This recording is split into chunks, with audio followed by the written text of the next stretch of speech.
আজ এসে মানুষ আবিষ্কার করেছে কিরে এই আলোর তরঙ্গ তো ডাটা ধারণ করে, যেটার উপর আজকের ইন্টারনেট দাঁড়িয়ে আছে, যেটার উপর আজকের আধুনিক মোবাইল কম্পিউটারের সভ্যতা দাঁড়িয়ে আছে, শুধু এই আলোর মাইক্রোওয়েভ রেডিও ওয়েভের মাধ্যমে ডাটা ট্রান্সফার করা।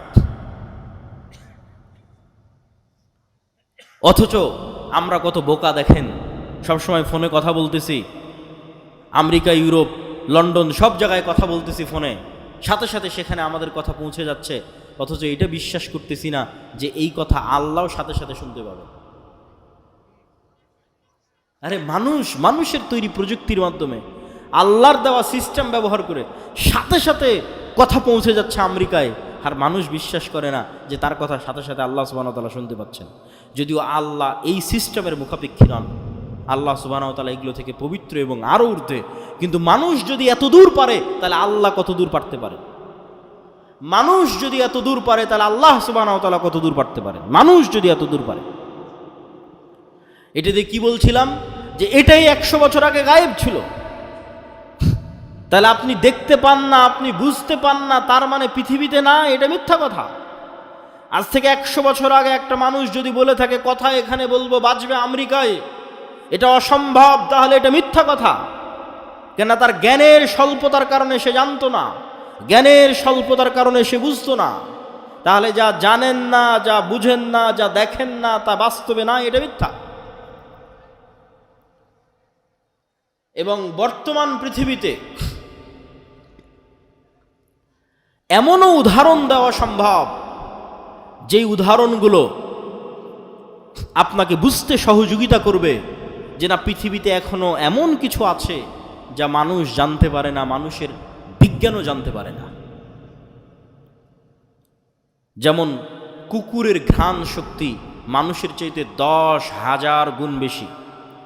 এখানে যে মাইকগুলো আছে, আমি কোনো সেন্ট এই মাইক থেকে পাচ্ছি না, কোনো সেন্ট নাই। এই প্লাস্টিকের এই যে বোতল, এটার থেকেও কোনো সেন্ট পাচ্ছি না। তা আমি যদি বলি যে এই মাইকের কোনো গন্ধ নাই, এটা মিথ্যা কথা। আমি যদি বলি এই পানির কোনো গন্ধ নাই, এটা মিথ্যা কথা। অত সূক্ষ্ম লেভেলের গন্ধ নেওয়ার ক্ষমতা আমার নাই।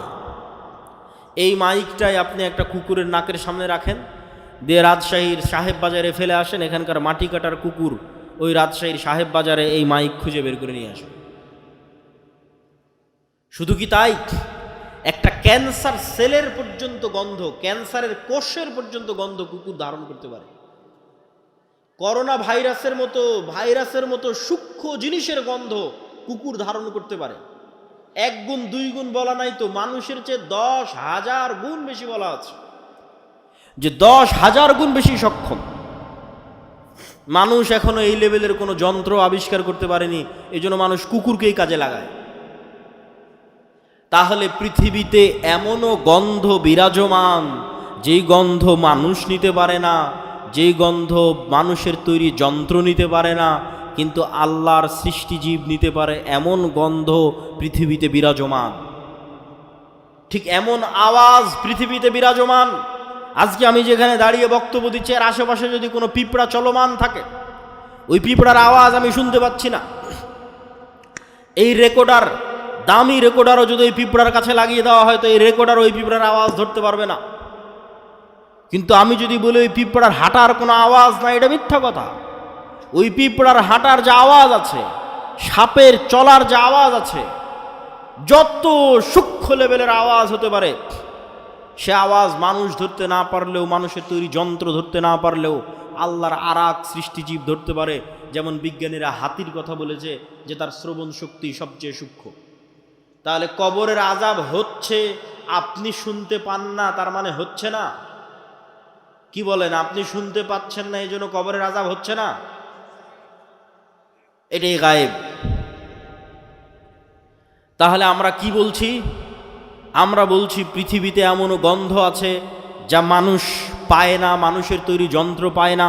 এমনও আওয়াজ আছে যা মানুষ পায় না, মানুষের তৈরি যন্ত্র পায় না। এবার আসেন, এমনও আলো আছে যেটা আমরা প্রমাণ করতে চাচ্ছি। এমনও আলো আছে যা মানুষ দেখে না, মানুষের তৈরি যন্ত্র দেখে না, কিন্তু আল্লাহর সৃষ্টিজীব দেখে। রাসূলুল্লাহ সাল্লাল্লাহু আলাইহি ওয়াসাল্লাম বলেন, ইজা সামি'তুম সাইহাতাদ দীকাহ যখন তোমরা মোরগের আওয়াজ শোনো তখন আল্লাহর কাছে কল্যাণের দোয়া করো, কেননা মোরগ রাআতিল মালাইকা, ফেরেশতার যে নূর, যেই নূরের আলো মানুষের চোখ ধরতে পারে না, যেই নূরের আলো মানুষের তৈরি যন্ত্র ধরতে পারে না, সেই নূরের আলো আল্লাহর সৃষ্টিজীব মোরগ দেখতে পায়। বলেন আল্লাহু আকবার। তাহলে ফেরেশতা অস্তিত্বশীল, নূর অস্তিত্বশীল, প্রমাণ আল্লাহর সৃষ্টিজীব। রাসূলুল্লাহ সাল্লাল্লাহু আলাইহি ওয়াসাল্লাম বলছেন, যখন তোমরা দেখো গাধা ডাকে, যখন তোমরা দেখো কুকুর ডাকে, তখন আল্লাহর কাছে শয়তান থেকে বাঁচতে চাও, কেননা গাধা এবং কুকুর শয়তানের আলো দেখতে পায়। শয়তানের আলো কিন্তু ভিন্ন আলো, এটা আগুনের তৈরি আলো। ফেরেশতারটা নূর, এটা সরাসরি গায়েবী নূরের সাথে সম্পৃক্ত। আর শয়তানেরটা আমরা যেমন দুনিয়ার মাটি থেকে তৈরি, এরকম শয়তানেরটা আগুন থেকে তৈরি, সেটা আর এক ভিন্ন লেভেলের আলো। এই জন্য মোরগ যেটা দেখতে পায় ওটা কুকুর দেখতে পায় না, কুকুর যেটা দেখতে পায় ওটা মোরগ দেখতে পায় না। আর এই যে একজনের আর একজনের সাথে বৈচিত্র্য, এটা অস্বাভাবিক কাল্পনিক কিছু না, এটা বাস্তব। আপনি আজকে আমাকে যেমন দেখছেন, আমি কতটুকু লম্বা, কতটুকু মোটা চিকন, চেহারা কেমন, কতটুকু দাড়ি, সাদা না কালো, এটা দেখে আপনি আমাকে চিনতেছেন। পৃথিবীর কোনো সৃষ্টিজীব মানুষকে এভাবে চেনে না, কুকুরও আপনাকে এভাবে চেনে না। কুকুর তো মাত্র দুটো আলো দেখতে পায়, ও কীভাবে দেখবে আপনি সাদা না কালো? কিভাবে দেখবে আপনি কতটুকু লম্বা, কতটুকু মোটা? ওটা ধারণ করার ক্ষমতা কুকুরের নাই, কুকুরের ভিন্ন লেভেলের দেখার ক্ষমতা। তাহলে কুকুর চিনে কেমনে এটা আপনি? গন্ধ দিয়ে চিনে যে এটা আপনি। তো এরকম আপনি যদি একটা বন্ধকার ঘরের মধ্যে একটা ঘেরা ঘরের মধ্যে যদি একটা পাখি ছেড়ে দেন, তাহলে পাখি খুঁজে পাবে না কোথায় জানালা। এখানে একবার বাড়ি খাবে, এখানে একবার বাড়ি খাবে, এখানে একবার বাড়ি খাবে। কেন? পাখি যতটুকু দেখে, আপনি যেভাবে দেখেন পাখি ওভাবে দেখতে পায় না। প্রত্যেকের দেখার সীমাবদ্ধতা, শোনার সীমাবদ্ধতা, জ্ঞানের সীমাবদ্ধতা আল্লাহ সুবহানাহু ওয়া তাআলা তৈরি করে দিয়েছেন। এখন পাখি যদি বলে যে না এই ঘরে কোনো জানালা নাই, তাহলে এটা যেমন মিথ্যা। মানুষ যদি বলে এই পৃথিবীতে ফেরেশতার অস্তিত্ব নাই, এটা তেমনই মিথ্যা। এটা দেখার কম বেশির উপর নির্ভর করে। মানুষকে আল্লাহ 3D ত্রিমাত্রিক জগতে আটকে রেখে দিয়েছে। এর বেশি ঊর্ধ্বে ওঠার ক্ষমতা মানুষের নাই। মানুষ সময়ের সাথে আবদ্ধ, মানুষ আলোর সাথে আবদ্ধ। সময়ই আলো, আলোই সময়। আর এই পৃথিবী আর মানুষের এই যে 3D জগৎ, এই কয়টার মধ্যেই সীমাবদ্ধ। সম্মানিত উপস্থিতি, তাহলে আমরা প্রমাণ করছিলাম যে পৃথিবীতে এমন অদৃশ্য কিছু আছে যা মানুষের পক্ষে দেখা সম্ভব নয়, মানুষের তৈরি যন্ত্রের পক্ষে দেখা সম্ভব নয়। সেই রকম এক অদৃশ্য অস্তিত্বের নাম ফেরেশতা, যারা এখনো এখানে আছে। এবার চলেন ফেরেশতাদের উপর সাহাবীরা কেমন লেভেলের বিশ্বাস রাখত, তাহলে আপনি বুঝতে পারবেন আপনার কোন লেভেলের বিশ্বাস দরকার। ফেরেশতাদের সাথে সাহাবীদের বিশ্বাস সম্পর্কে দ্রুত কয়েকটা হাদিস বলে আমার বক্তব্যের শেষের দিকে চলে যাওয়ার চেষ্টা করব। সম্মানিত উপস্থিতি, সাদ বিন মুআজ রাদিয়াল্লাহু তাআলা আনহু, তিনি যখন মারা গেলেন তখন রাসূলুল্লাহ সাল্লাল্লাহু আলাইহি ওয়াসাল্লাম বলছেন, ইহতাজ্জালাহু আরশুর রহমান, রহমানের আরশ সাদ বিন মুআজের মৃত্যুতে কেঁপে উঠেছে। ওয়া ফুতিহাত লাহু আবওয়াবুস সামা, আসমানের দরজাগুলো সাদ বিন মুআজের জন্য খুলে দেওয়া হয়েছে। ওয়া শাহিদাহু ৭০ আলফাম মিনাল মালাইকা, আর সাদ বিন মুআজের জানাজায় ৭০,০০০-এর বেশি ফেরেশতা তোমাদের সাথে সাদ বিন মুআজের জানাজায় অংশগ্রহণ করেছে। আল্লাহু আকবার। একজন দুইজন ফেরেশতা নয়, ১০০-২০০ নয়, ১০০০-২০০০ নয়, ৭০,০০০ ফেরেশতা সাহাবীদের সাথে সাদ বিন মুআজের জানাজায় অংশগ্রহণ করেছে। রাসূলুল্লাহ সাল্লাল্লাহু আলাইহি সাল্লাম বলছেন, আসমানের দরজা খোলার কথা শুনলে, আসমানে উঠে যাওয়ার কথা শুনলে আমাদের কাছে মনে হয় না জানি এটা কত কঠিন, কত অসম্ভব। অথচ সকল ধর্মীয় গ্রন্থ একমত। কোরআন বলেন, বাইবেল বলেন, তাওরাত বলেন, জাবুর বলেন, ইনজিল বলেন, ওল্ড টেস্টামেন্ট, নিউ টেস্টামেন্ট, যেখানে খুলবেন সব একমত যে আদম আলাইহিস সালামকে জান্নাতে তৈরি করা হয়েছে, পরে জান্নাত থেকে দুনিয়াতে নামানো হয়েছে। তো জান্নাত থেকে দুনিয়াতে নামবে কিভাবে? আসমানের যদি দরজাই না থাকে, নামলো কোন দিক দিয়ে? তাহলে যে আসমানের দরজা দিয়ে আদম আলাইহিসসালাম নামলেন, সেই আসমানের দরজা দিয়ে ঈসা আলাইহিস সালাম উঠতে পারবে না? আমরা তো ছিলামই আসমানে, ছিলামই জান্নাতে। অতএব এটা অনেক সহজ, অতি সহজ। এগুলো গায়েব, কিন্তু এগুলো বাস্তব। সম্মানিত উপস্থিতি, রাসূলুল্লাহ সাল্লাল্লাহু আলাইহি ওয়াসাল্লাম বলছেন, জাবির ইবনে আব্দুল্লাহ রাদিয়াল্লাহু তাআলা আনহু থেকে বর্ণিত, তিনি বলেন, আমার পিতা উহুদের যুদ্ধে মারা গেছেন, আর তার পিতা অনেক কন্যা রেখে গেছে। সেই কন্যাগুলোকে মানুষ করতে হবে, ঋণের বোঝা আছে, সেগুলো নিয়ে তিনি চিন্তিত, কাঁদছেন। রাসূল সাল্লাল্লাহু আলাইহি ওয়াসাল্লাম বলছেন, জাবের লা তাবকে, কাঁদিও না, মা জালাতিল মালাইকাতু তুজিল্লু বিআজনিহাতিহা, তুমি কাঁদছো কেন, তুমি কাঁদো কিভাবে, যেখানে এখন পর্যন্ত ফেরেশতারা তোমার পিতার লাশকে তাদের পর দিয়ে, তাদের পাখা দিয়ে, ছায়া দিয়ে রেখেছে। আল্লাহু আকবার। তাহলে এই কথোপকথনগুলো আল্লাহর নবীর সাথে সাহাবীদের হচ্ছে, যেগুলো ফেরেশতা রিলেটেড। আবু সাঈদ খুদরি রাদিয়াল্লাহু তাআলা আনহু থেকে বর্ণিত, তিনি বলেন, উসাইদ বিন হুযাইর রাদিয়াল্লাহু তাআলা আনহু একদিন তার ঘোড়া রাস্তা বলে কোরআন তেলাওয়াত করছেন। তো কোরআন তেলাওয়াত শুরু করতেই ঘোড়া লাফালাফি শুরু করে দিল। কোরআন তেলাওয়াত থামিয়ে দিলেন, ঘোড়াও থেমে গেল। তিনবার এরকম হওয়ার পর উনি স্থায়ীভাবে কোরআন তেলাওয়াত বন্ধ করে দিয়ে পরের দিন সকালে আল্লাহর নবীর কাছে ঘটনা খুলে বললেন। আল্লাহর নবী বললেন, তিলকাল মালাইকা দানাত লিসাউতিক, এরা ছিল আল্লাহর ফেরেশতা, যারা তোমার কোরআনের আওয়াজে সেখানে একত্রিত হচ্ছিল। আল্লাহু আকবার। যদি তুমি সকাল পর্যন্ত কোরআন পড়তে থাকতে, মানুষ ফেরেশতা দেখে নিত। আপনি বলছেন মানুষ ফেরেশতা দেখতে পারবে না? দেখতে পারে। মানুষ ফেরেশতা দেখে, মানুষও ফেরেশতার আওয়াজ শুনতে পারে, অস্বাভাবিক কিছু নয়। অসংখ্য দলিল কোরআন এবং হাদিস থেকে দেওয়া সম্ভব। বানু ইসরাইলের একজন ব্যক্তি রাস্তা দিয়ে হাঁটতেছে, আকাশ থেকে আওয়াজ আসলো, ইস্কে হাদিকাতা ফুলান, উমুকের বাগানে পানি বর্ষণ করো। আওয়াজ ফেরেশতার, শুনছে সাধারণ মানুষ, নবী নয়, রাসূল নয়, ফেরেশতার আওয়াজ শুনছে সাধারণ মানুষ। হাদিস সহিহ বুখারী মুসলিমের, বানু ইসরাইলের যুগের ঘটনা। ওই লোক দেখে এক জায়গায় গিয়ে পানি বর্ষণ হচ্ছে। সে পানি বর্ষণের জায়গায় গিয়ে একজন মানুষকে দেখতে পেল, বলল, তোমার নাম কি? বলে, আমার নাম এই। তখন ওই লোক বলে, এই নাম তো আকাশ থেকে যে আওয়াজ শুনলাম সে আওয়াজের সাথে মিলে যায়। বলে, তুমি করো কি? তো বলে, আমার ফসল থেকে যতটুকু উৎপাদন হয় তার 3 ভাগের 1 ভাগ আল্লাহর রাস্তায় দান করে দিই, 3 ভাগের 1 ভাগ এই জমিতে বিনিয়োগ করি, আর 3 ভাগের 1 ভাগ দিয়ে নিজের সংসার চালাই। তখন ওই লোক বলল, বুঝেছি, এটি সেই কারণ যেই কারণে আকাশ থেকে আওয়াজ শোনা যাচ্ছে যে তোমার জমিতে যেন পানি বর্ষণ করা হয়। তাহলে ফেরেশতার আওয়াজ মানুষ শুনতেছে, নবী রাসূল নয়, সাধারণ মানুষ। ফেরেশতাকে সাধারণ মানুষ দেখতে পায়, তার প্রমাণ বানু ইসরাইলের 3 জন ব্যক্তি, যারা একজন অন্ধ, একজন কুষ্ঠ, একজন টাক। আল্লাহ সুবহানাহু ওয়া তাআলা মানুষ রূপে ফেরেশতা পাঠিয়ে দিলেন 3 জনের কাছে। 3 জনেরই অন্ধত্ব, টাক এবং কুষ্ঠ রোগ ভালো হয়ে গেল। 3 জনকে উট, গরু এবং ছাগল দেওয়া হলো। আবার 20, 30, 25 বছর পর আবার ফেরেশতা তাদের কাছে গেল পরীক্ষা নেওয়ার জন্য। পরীক্ষায় শুধু অন্ধ ব্যক্তি পাশ করলো। ফেরেশতা দেখা যায়, ফেরেশতা সাধারণ মানুষের কাছেও আসতে পারে, অস্বাভাবিক কিছু নয়। ফেরেশতা অস্তিত্বশীল, সত্য এবং বাস্তব। রাসূলুল্লাহ সাল্লাল্লাহু আলাইহি ওয়াসাল্লাম বলছেন, আব্দুল্লাহ বিন আব্বাস রাদিয়াল্লাহু তাআলা আনহু থেকে বর্ণিত, একজন মুসলিম ব্যক্তি একজন মুশরিককে ধাওয়া করতেছে যুদ্ধের মাঠে। ধাওয়া করতে করতে এক পর্যায়ে গিয়ে দেখে তাকে আঘাত করার আগেই ওই মুশরিক উল্টে পড়ে আছে এবং তার আহত স্থান থেকে, ক্ষত স্থান থেকে রক্ত বের হচ্ছে।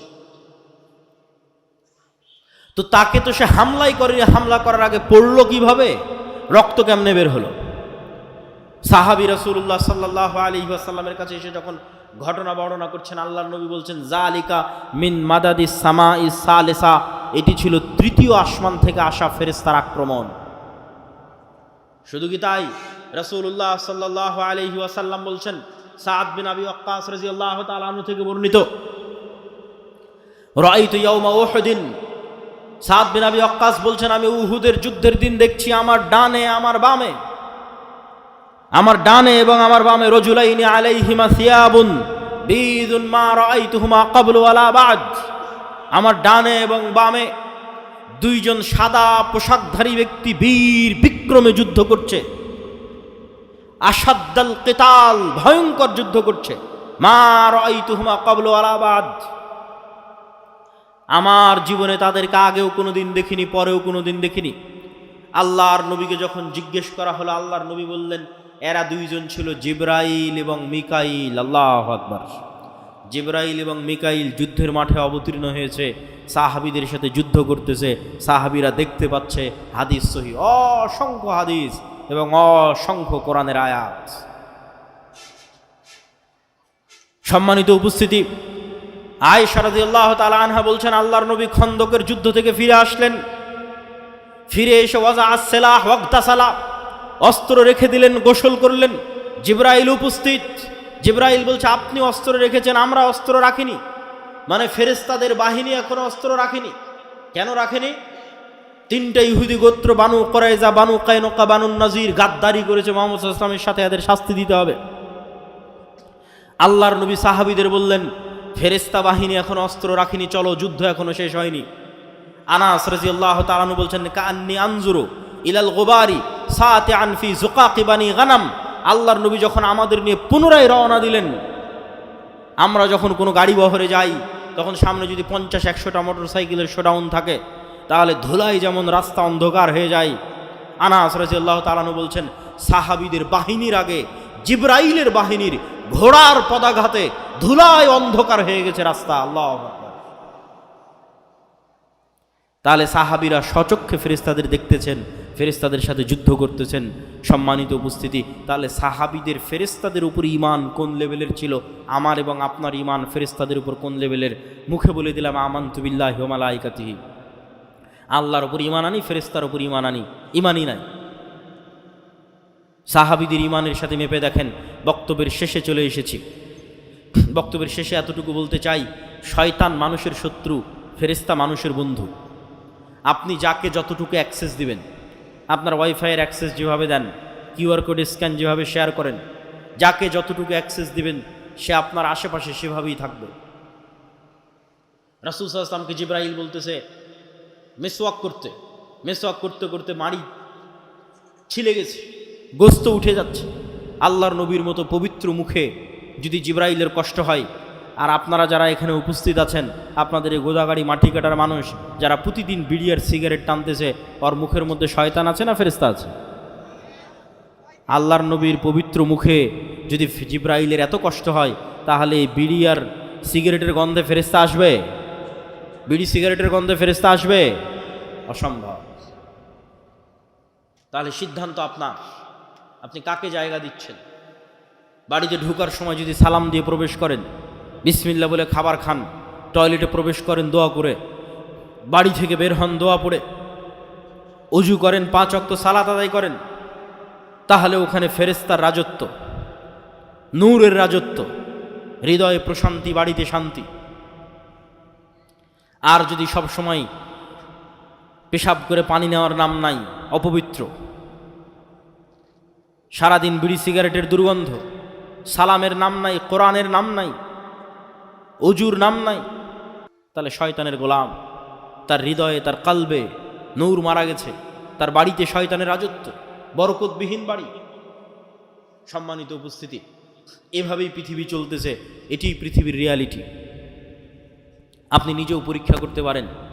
আপনি একদিন নিয়ত করেন যে আগামীকাল ফজরে উঠব, নিয়ত করবেন, যেভাবে বিমান থাকলে, ঢাকার বিমান থাকলে নিয়ত করেন, এসএসসি এইচএসসি পরীক্ষা থাকলে নিয়ত করেন, ওই লেভেলের নিয়ত করেন।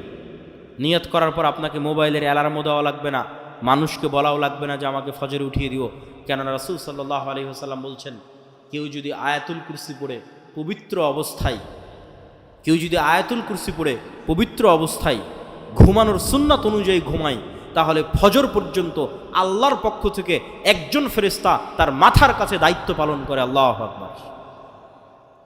তাহলে ফজরে উঠাতে আপনাকে অ্যালার্মও লাগবে না, ফজরে উঠাতে মানুষও লাগবে না, কেন আপনার মাথার কাছে ফেরেশতা দায়িত্বরত আছে। আমি বলিনি, রাসূল সাল্লাল্লাহু আলাইহি সাল্লাম বলছেন, বাস্তবে আপনি পরীক্ষা করে দেখতে পারেন। সম্মানিত উপস্থিতি, বক্তব্যের শেষে চলে এসেছি। আজকের বক্তব্যের সারমর্ম কি? আমাদের একটা প্রজন্ম দরকার, যেই প্রজন্ম ঈমান বিল গায়বের উপর ইয়াকিন রাখবে, তাহলে ওদের কোনোদিন কম্প্রোমাইজ করা লাগবে না। সাহাবীরা যখন যুদ্ধের মাঠে গেছে, স্বচক্ষে ফেরেশতার সাহায্য দেখে কেউ যদি যুদ্ধ করতে যায়, তাহলে দুনিয়াবী শক্তির উপর জীবনে ভরসা করবে না। ও তো স্বচক্ষে ফেরেশতার সহযোগিতা দেখেছে, আল্লাহর পক্ষ থেকে পাঠানো ফেরেশতা। সম্মানিত উপস্থিতি, তাহলে ঈমান বিল গায়বে ইয়াকিন লাগবে, আর নেতৃত্বের তৈরি হওয়া লাগবে। একটা প্রজন্ম লাগবে, যে প্রজন্ম ন্যায়পরায়ণতা, সত্যবাদিতা, আমানতদারিতার উপর বড় হবে, যেই প্রজন্মের ঈমান বিল গায়বে ইয়াকিন থাকবে, যেই প্রজন্ম আল্লাহর নবী এবং আল্লাহর দিনে চুল পরিমাণ কম্প্রোমাইজ করবে না। পাশের দাদা বাবুরা তাদের ওই গোমূত্র পানকে, তাদের ওই গোবরপূর্ণ দিন এবং ধর্মকে, ভ্রান্ত দিনকে, যেই দেশ তৈরি হয়েছিল সেকুলারিজমের উপর, ধর্মনিরপেক্ষ মতবাদের উপর, সেই রাষ্ট্রে তারা কট্টর হিন্দুত্ববাদ প্রতিষ্ঠা করেছে।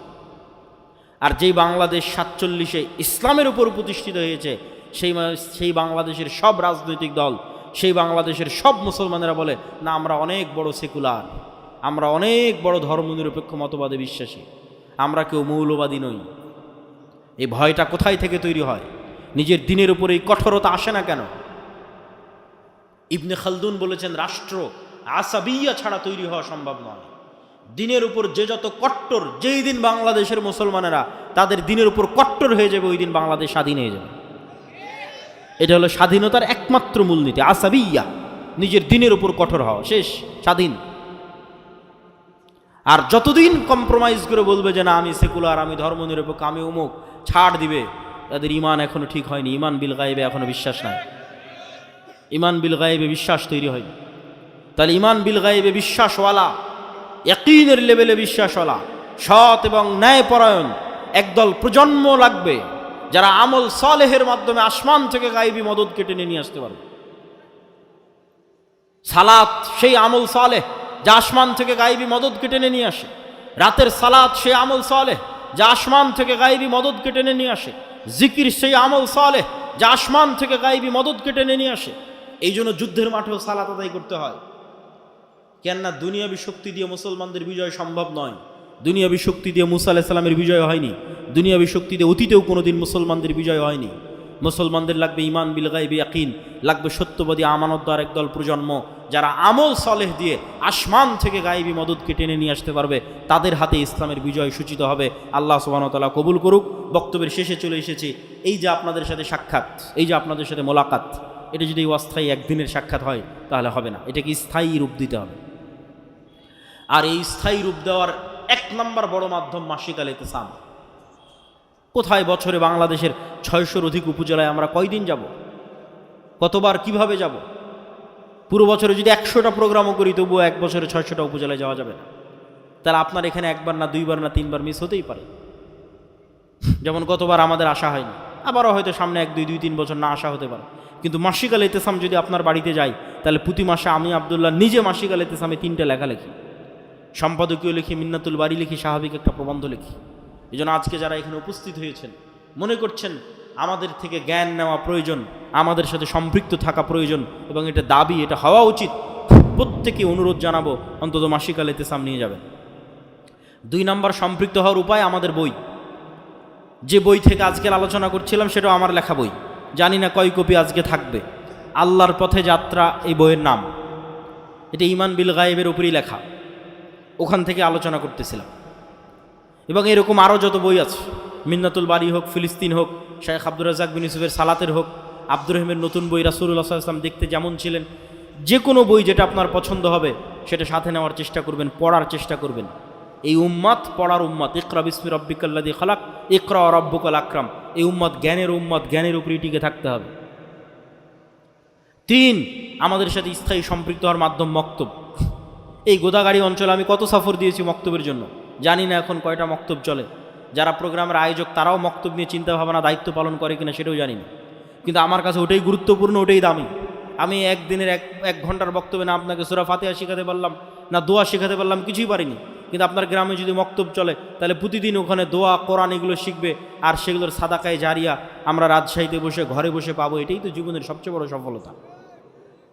এই সাদাকায়ে জারিয়ার নেশায় তো আমরা পাগল, সেটা তৈরি করার জন্য আপনাদের পিছে এত পরিশ্রম, কিন্তু বুঝাতে পারি না। অতএব মক্তব যদি থাকে আরও স্ট্রং করা, না থাকলে আরও বিভিন্ন জায়গায় তৈরি করা। ট্রেনিংয়ের জন্য জামিয়া সালাফিয়া দাওয়া ইলাল্লাহর কাছে পাঠানো। 600 মক্তবের ইমাম ট্রেনিং নিয়েছে, আজকে এখনও 30-এর অধিক মক্তবের ইমাম ট্রেনিংয়ের জন্য জামিয়া সালাফিয়া রাঙ্গিপাড়া পাওয়া রাজশাহীতে আছে। এই সমস্ত ট্রেনিংয়ের জন্য যে সমস্ত ইমামেরা আসে তাদের যাতায়াত খরচ আমরা দিই, থাকা খাওয়া খরচ আমরা দিই। সম্মানিত উপস্থিতি, 3 নম্বর উপায় হচ্ছে প্রতিষ্ঠানকে জামিয়া সালাফিয়ার সাথে অধিভুক্ত করা। যে কোনো প্রতিষ্ঠান, জামিয়া সালাফিয়া বাংলাদেশের শ্রেষ্ঠতম, বৃহত্তম, অন্যতম, দেশি বিদেশি ছাত্র, শিক্ষক, উন্নত সিলেবাস, পড়াশোনা সব দিক থেকে বাংলাদেশের টপ 5, টপ 10 শিক্ষা প্রতিষ্ঠানগুলোর একটি। এই জামিয়া সালাফিয়ার সাথে সম্পৃক্ত হলে ছোট ছোট গ্রামের প্রতিষ্ঠানগুলোরও মান উন্নত হবে। শিক্ষা এবং জ্ঞানের মাধ্যমেই আমাদের বিপ্লব নিয়ে আসতে হবে। অতএব শিক্ষা এবং জ্ঞানকে গুরুত্ব দিতে হবে। 4 নাম্বার, সুদের বিরুদ্ধে যুদ্ধ। সুদ মিথ্যুক বানায়, এই জন্য কর্জে হাসানা। যদিও আমরা পরীক্ষামূলক শুরু করেছি, 30-এর কাছাকাছি মানুষকে আমরা কর্জে হাসানা দিয়েছি। ইসলামে বিলাসী পণ্যের জন্য সুদযুক্ত ঋণ তো বহুদূরের কথা, কর্জে হাসানা নেওয়ারও কোনো দলিল খুঁজে পাওয়া কঠিন। বিলাসী পণ্য মানে বাড়ি মাটির আছে, ভেঙে ইটের তৈরি করব। বিলাসী পণ্য মানে বাড়িতে ফ্রিজ নাই, ফ্রিজ কিনবো। বিলাসী পণ্য মানে বাড়িতে এসি নাই, এসি কিনবো। এগুলো বিলাসী পণ্য। এগুলো সুদের টাকা দিয়ে কিনা তো বহু পরের কথা, কর্জে হাসানা দিয়েও কিনা যাবে কিনা এটার প্রমাণ কোরআন হাদিস থেকে দেওয়া কঠিন আছে। তাহলে কর্জে হাসানাটা কখন নেওয়া যাবে? কর্জে হাসানা নেওয়া যাবে যখন বিপদে পড়েছেন, অ্যাক্সিডেন্ট করেছেন, মেয়ের বিয়ে দিবেন, তখন কর্জে হাসানা। আর কখন নেওয়া যাবে? যখন একটা ব্যবসা শুরু করতে চাচ্ছেন, ব্যবসায়িক প্রয়োজনে আটকে গেছেন, তখন কর্জে হাসানা। বিলাসী পণ্যের জন্য সুদের ঋণ বহু পরে। কর্জে হাসানাও জায়েজ হবে কিনা, যে একটা মানুষ জিজ্ঞেস করবে যে আল্লাহ আমি কর্জে হাসানা দিয়ে এসি কিনবো, এটা জায়েজ হবে কিনা এটা আমি জানি না। আমি ইসলামিক ফাইন্যান্স নিয়ে পড়েছি, আমার জানা নাই ইসলামের মূলনীতি এটার সাথে যায় কিনা। আর এই বিলাসী পণ্যগুলোতে লোন দেওয়ার কারণেই ইসলামী ব্যাংক আর ইসলামী ব্যাংক থাকতে পারেনি। কেননা কনভেনশনাল ব্যাংক বিলাসী পণ্যে লোন দিচ্ছে, সারা পৃথিবী ক্রেডিট কার্ড দিচ্ছে, আসো খরচ করো।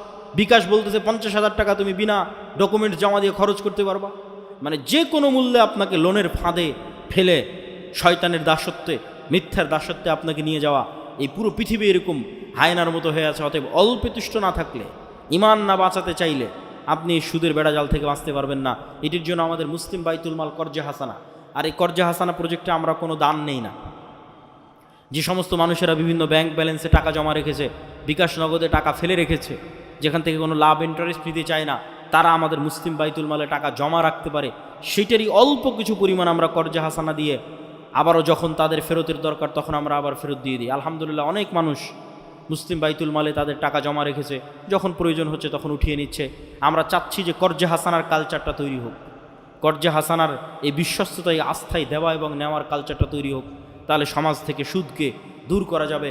আল্লাহ সুবহানাহু ওয়া তাআলা আমাদের উপস্থিত জনগণ যারা আজকে এখানে উপস্থিত হয়েছেন সকলকে আজকের এই বক্তব্য থেকে জ্ঞান অর্জন করার এবং শিক্ষা নেওয়ার, ফেরেশতার সাথে বন্ধুত্ব, শয়তানের সাথে শত্রুতা, এই মূলনীতিতে যতদিন চলবেন জীবনে সফল হবেন। এই মূলনীতিতে চলার আল্লাহ সুবহানাহু ওয়া তাআলা আমাদের তৌফিক দান করুক। ওয়া আখিরু দাওয়ানা আনিল হামদুলিল্লাহি রাব্বিল আলামিন।